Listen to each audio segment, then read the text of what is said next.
ছাত্র জনতা যেদিন এই রাজাকারী ট্যাগ লাগানোর শেখ হাসিনা এবং তার আওয়ামী বাকশালী রাজনীতির এই পুরনো বয়ানকে প্রত্যাখ্যান করেছে, সেদিনই প্রকৃত অর্থে শেখ হাসিনার পতন নিশ্চিত হয়েছিল।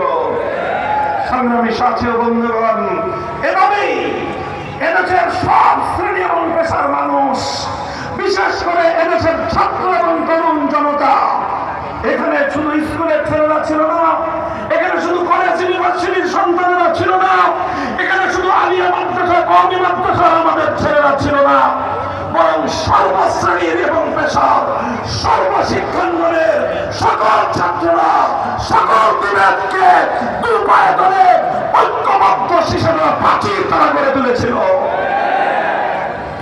আর সেই শিশাডালা প্রাচীরের সামনেই মাথা নত করেছিল ভারতীয় আধিপত্যবাদের গোলাম, দিল্লির সেবাদাসী, দিল্লির কৃতদাসী শেখ হাসিনার বাকশালী শাসন ব্যবস্থা। সংগ্রামী সাথী ও বন্ধুগণ, আমি দীর্ঘ ইতিহাস বললাম, অনেক ত্যাগ এবং সংগ্রামের অতীতের ঐতিহ্যের কথা বললাম। এই সব কথা বলার একটাই উদ্দেশ্য আমার, আমরা জুলাই বিপ্লবের শপথে বলিয়ান হয়ে আরেকটি শপথ করতে চাই। বাংলার মাটিতে ৭২-এর বাকশালী সংবিধান ফিরতে দেওয়া হবে না, ফিরতে দেওয়া হবে না।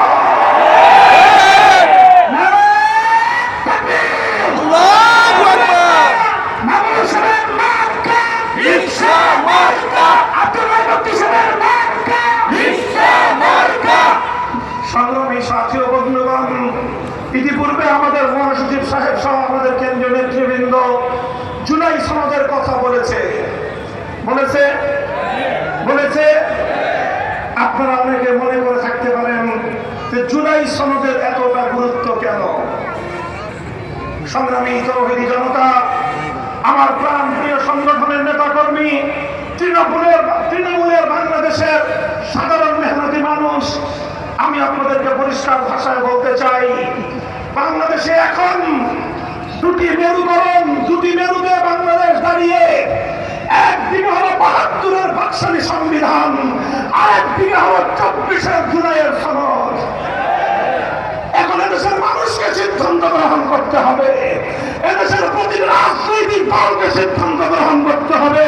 আগামীর বাংলাদেশ ৭২-এর বাকশালী ব্যবস্থায় চলবে আর ২৪-এর জুলাইয়ের গণবিপ্লবের ভিত্তিতে চলবে। আমি বিশেষ করে বাংলাদেশের সর্ববৃহৎ রাজনৈতিক দল জাতীয়তাবাদী দল বিএনপি নেতৃবৃন্দকে দৃষ্টি আকর্ষণ করে বলতে চাই, জামায়াতে ইসলামী সহ প্রতিটি রাজনৈতিক দলকে একই কথা বলবো, যার যার অবস্থান পরিষ্কার করেন। আপনারা হয় ৭২-এর বাকশালী ব্যবস্থার পক্ষ নেবেন, আর না হয় ২৪-এর জুলাইয়ের গণঅভ্যুত্থানের পক্ষ অবলম্বন করবেন। ধান্দাবাজির রাজনীতি, অস্পষ্টতার রাজনীতি, ধোঁকাবাজির রাজনীতি আর বাংলার মানুষ দেখতে চায় না।